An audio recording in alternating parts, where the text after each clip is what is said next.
Nubuat tentang Yehuda dan Yerusalem. Penglihatan Yesaya bin Amos tentang Yehuda dan Yerusalem yang telah dilihatnya pada zaman Usia, Yotam, Ahaz, dan Hizkia, raja-raja Yehuda.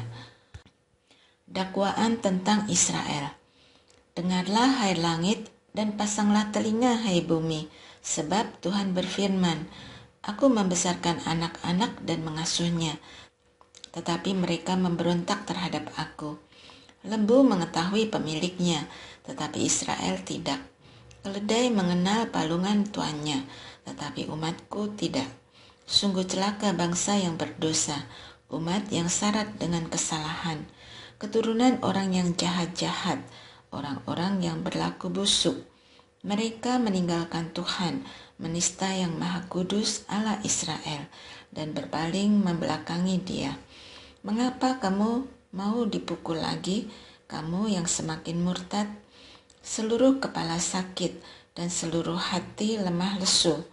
Dari telapak kaki sampai kepala tidak ada yang sehat, bengkak dan bilur, serta luka baru, tidak dibersihkan atau dibalut atau dioleskan minyak.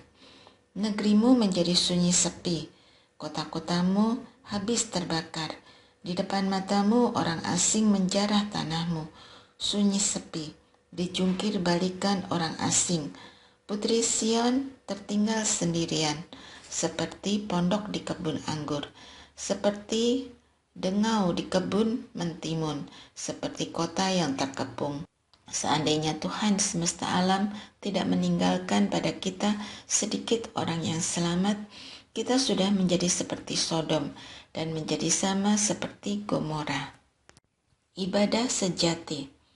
Dengarlah firman Tuhan, hai pemimpin-pemimpin Sodom. Pasanglah telinga pada pengajaran Allah kita, hai rakyat Gomora. Apa gunanya bagiku kurbanmu yang banyak-banyak, firman Tuhan. Aku sudah jemu dengan kurban-kurban bakaran, berupa domba jantan dan lemak anak lembu yang gemuk. Darah lembu dan anak kambing domba jantan tidak kusukai. Ketika kamu datang di hadiratku, siapakah yang menuntut itu darimu, sehingga kamu menginjak-injak pelataran baitku? Jangan lagi membawa persembahan yang sia-sia. Persembahan dupa adalah hal yang menjijikkan bagiku. Perayaan bulan baru dan sabat atau pertemuan-pertemuan. Aku tidak tahan melihat perkumpulan raya disertai kejahatan.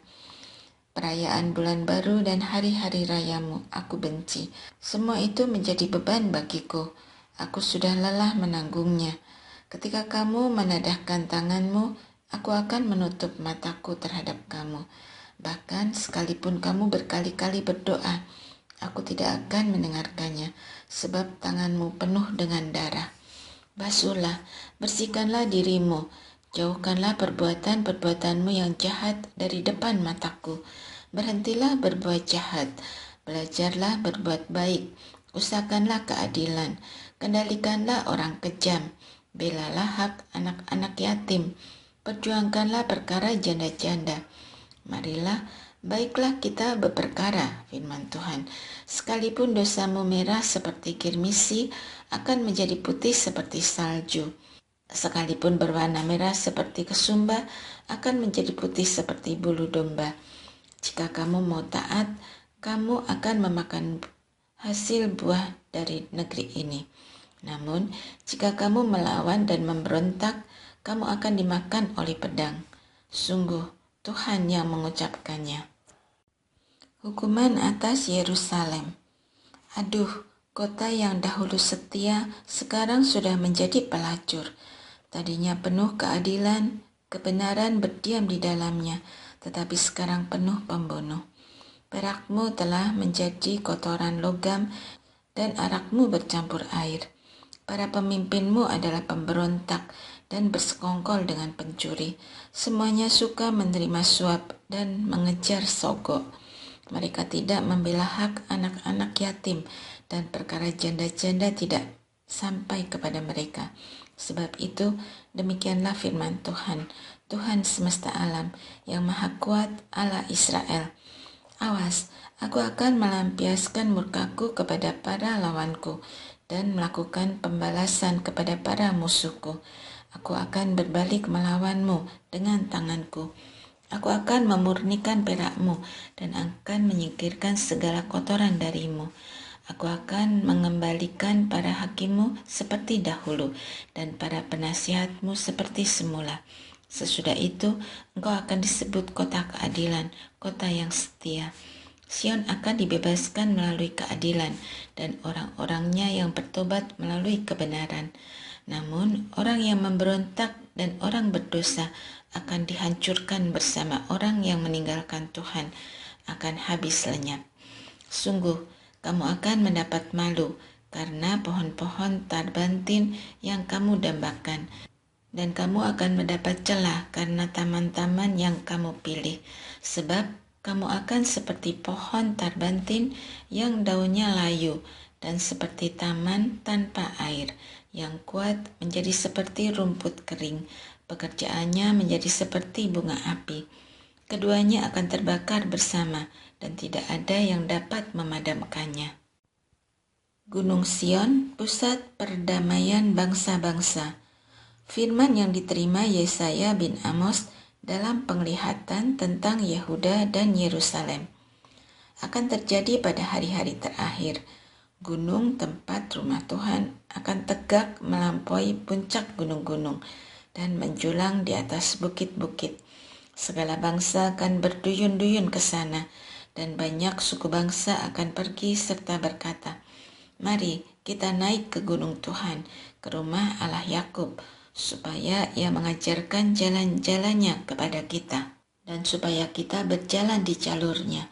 Sebab dari Sion akan terbit pengajaran dan firman Tuhan dari Yerusalem. Ia akan menghakimi antara bangsa-bangsa dan memutuskan perkara bagi banyak suku bangsa. Mereka akan menempa pedang-pedangnya menjadi mata bajak, dan tombak-tombaknya menjadi pisau pemangkas. Bangsa tidak akan lagi mengangkat pedang melawan bangsa lain, dan mereka tidak akan lagi belajar perang. Hai kaum keturunan Yakub, mari kita berjalan dalam terang Tuhan. Tuhan melawan bangsa yang congkak.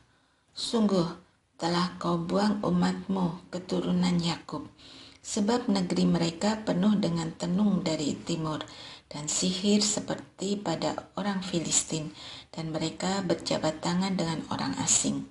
Negerinya penuh emas dan perak, tak terbatas harta bendanya. Negerinya penuh kuda, tak terbatas jumlah keretanya. Negerinya penuh berhala, mereka sujud kepada buatan tangannya sendiri, kepada yang dibuat jari tangannya. Manusia ditundukkan, orang direndahkan, janganlah angkat beban dosa mereka. Larilah ke gunung batu, bersembunyilah di dalam liang tanah terhadap kegentaran akan Tuhan dan semarak kemegahannya. Manusia yang memandang dengan congkak akan direndahkan, orang yang angkuh akan ditundukkan. Hanya Tuhan sajalah yang maha tinggi pada hari itu. Sebab Tuhan semesta alam menetapkan suatu hari melawan semua yang congkak dan angkuh, melawan yang meninggikan diri. Semuanya akan direndahkan, melawan semua pohon aras di Libanon yang menjulang tinggi dan tegak, melawan semua pohon tarbantin di Basan, melawan semua gunung yang tinggi dan semua bukit yang menjulang, melawan semua menara yang tinggi dan semua tembok yang berkubu, melawan semua kapal Tarsis dan semua kapal yang mewah. Manusia yang congkak akan ditundukkan, orang yang angkuh akan direndahkan.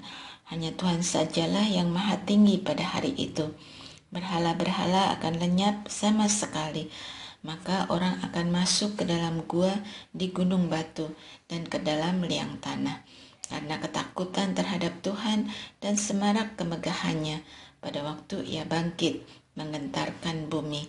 Pada hari itu, berhala perak dan berhala emas yang dibuat untuk disembah akan dilemparkan orang kepada tikus dan kelelawar, supaya ia dapat masuk ke dalam lekuk-lekuk di gunung batu dan ke dalam celah-celah di bukit batu, karena ketakutan terhadap Tuhan dan semarak kemegahannya pada waktu ia bangkit menggentarkan bumi.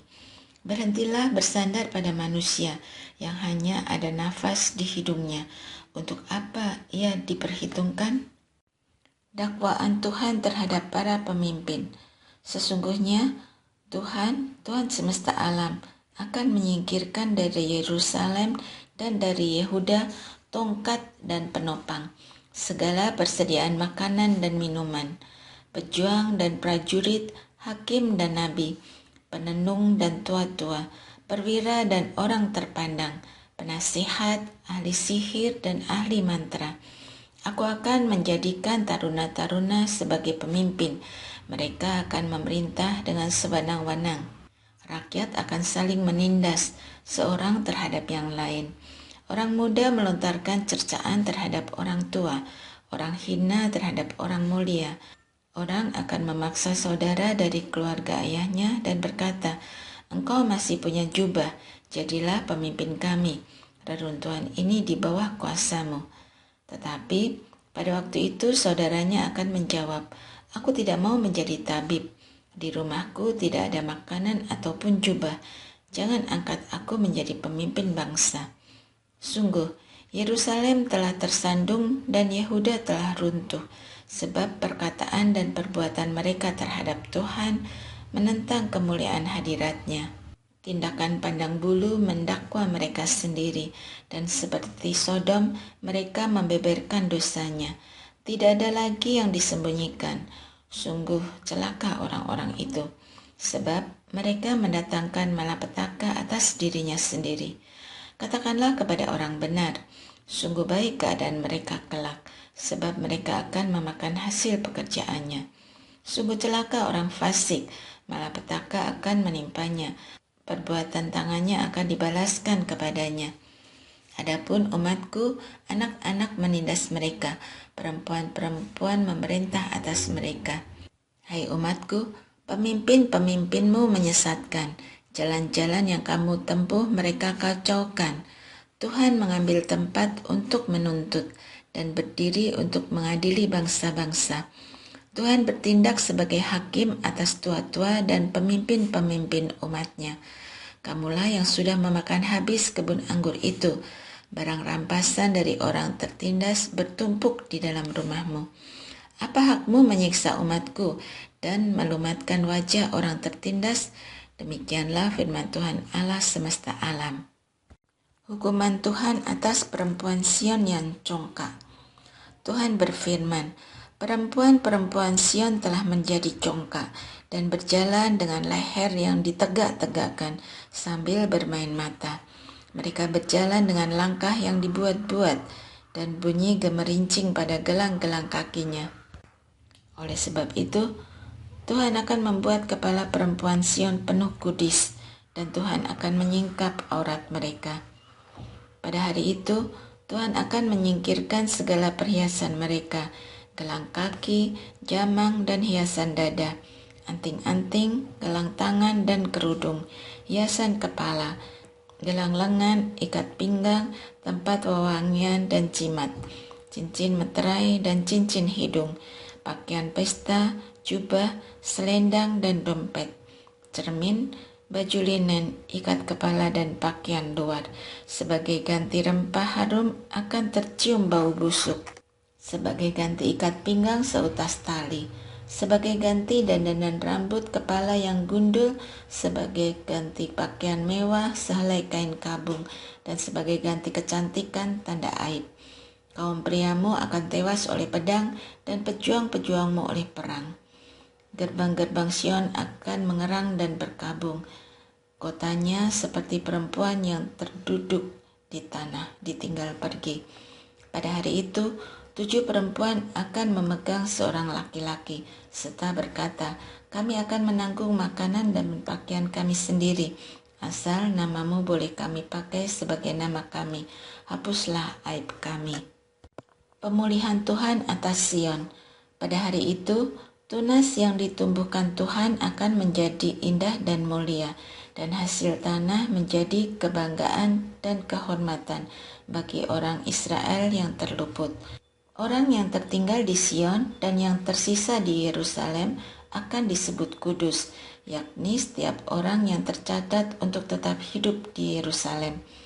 Apabila Tuhan telah membersihkan kenajisan Putri Sion dan menghapuskan segala noda darah Yerusalem dari tengah-tengahnya dengan semangat keadilan dan pemurnian, maka di atas seluruh wilayah Gunung Sion dan di atas tiap pertemuan raya di situ, Tuhan akan menciptakan segumpal awan di waktu siang dan asap serta sinar dari api yang menyala-nyala di waktu malam.